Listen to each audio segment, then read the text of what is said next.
with similar with what it was with Rui last night with Austin, did you have anything early about the calf and how he's feeling? Don't have anything other than he was experiencing some tightness in the calf, some soreness. Was held out as a precaution. I think Goody rolled his ankle, so he was unable to go the last few minutes. Doesn't seem serious.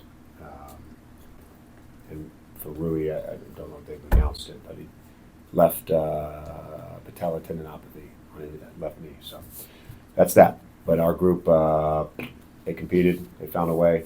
It was a rock fight out there. Thought our bench, we didn't start well defensively. And then our bench came in and just gave us a massive lift on the second night of a back-to-back with their energy and activity. To get that level of play from two-way guys and Trey and Goody was awesome. And Dalton just being ready on a night where who knows how many minutes he plays, and then he comes in and he does well on both ends. Made some big plays and big shots to get us going there in the first half, and then the contest and dunk in the second half. So just all those guys, Vando, plus 20 in 14 minutes. I think including Gabe, who ended up with 4 of them. Our bench had 9 steals. So just those guys were awesome.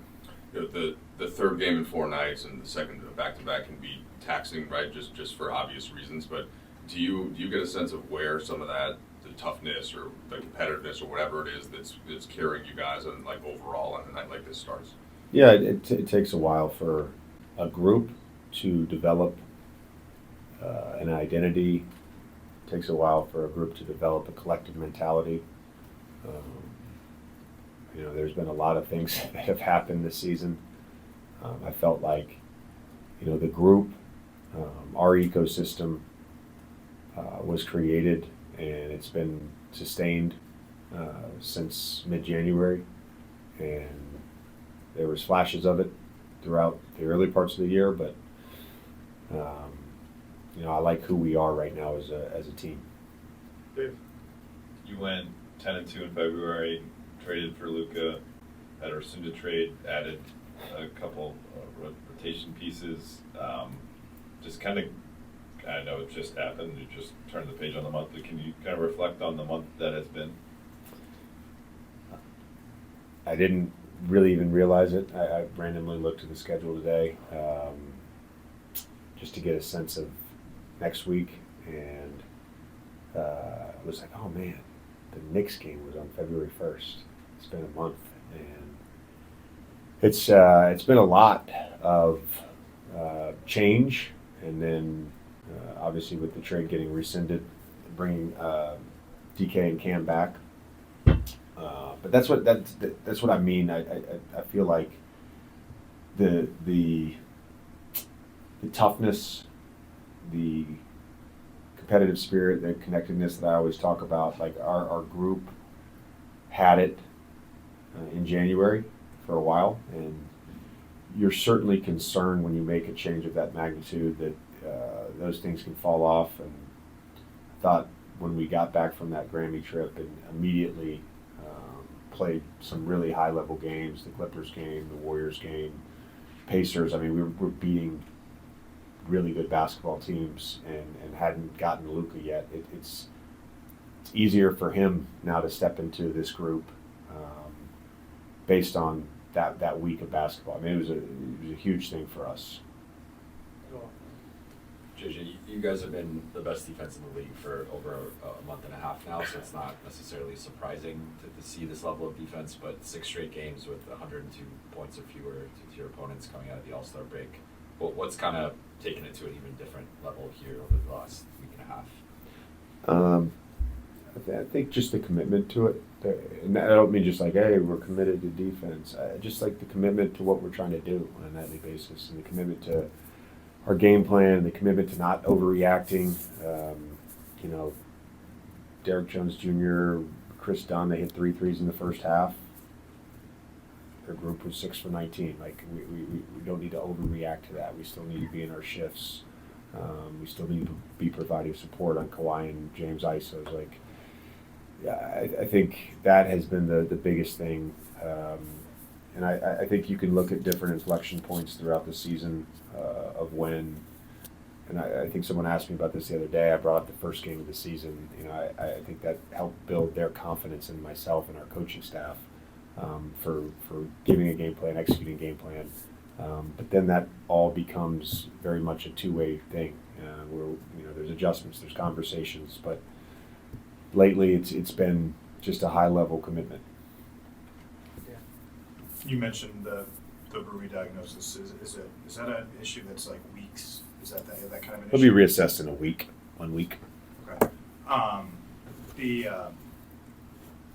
At times you've been able to put LeBron or Luka out on the court with, like, you're gonna make me say it, but like a group of banshees. Mhm. Banshees. Sorry. The impact that those guys have around, a star player like that. Like, does it kind of work with how each amplifies the other? The way that they can kind of fly around and do what they do on the defensive end, and the star can kind of create the mismatches and do what they do on the offensive end. Yeah, I think you have to look at how can this group be successful, and I think just I'll give you an example tonight. Greg St. Jean in his pregame presentation had a slide. It wasn't even any film, but it was just a slide. Hey, end of the first quarter, beginning of the second quarter, we're playing a group that's never played together before, and that was, I think it was LeBron, Trey, Bando, Goody, I'm missing one guy. Gabe, correct. Gabe was the other one. And he said, let's turn up the defense. That's going to lead to transition. Let's crash. And if we need something in the half court, we'll go to Horse Chin. Very simple. And that group was awesome. And I think that energy is contagious. Last one, Kobe. How valuable is it for you guys to get these kind of contributions from two-way players like Jordan and Trey, especially, for a team winning like you guys are? Two-way players may not always get the opportunities, these kind of opportunities that they have been. Yeah, I mean, we've had a number of guys, cycle through two-way contracts since the start of camp, and I think Christian has really done well in that role, particularly with the layoff, and then to get Goody, who we kind of foresee just being a part of the rotation, and obviously we have to manage his games, Trey as well, but those guys are they're professional, and a lot of times with two ways you can sort of err on the side of youth and development, and I think there's a lot of merit and a lot of value in that. Trey and Goody are older players by two-way standards, and so to be able to have them both with experience and both having been in the league now for a couple of years, Goody longer than that, but they know how to play, and they can contribute to winning.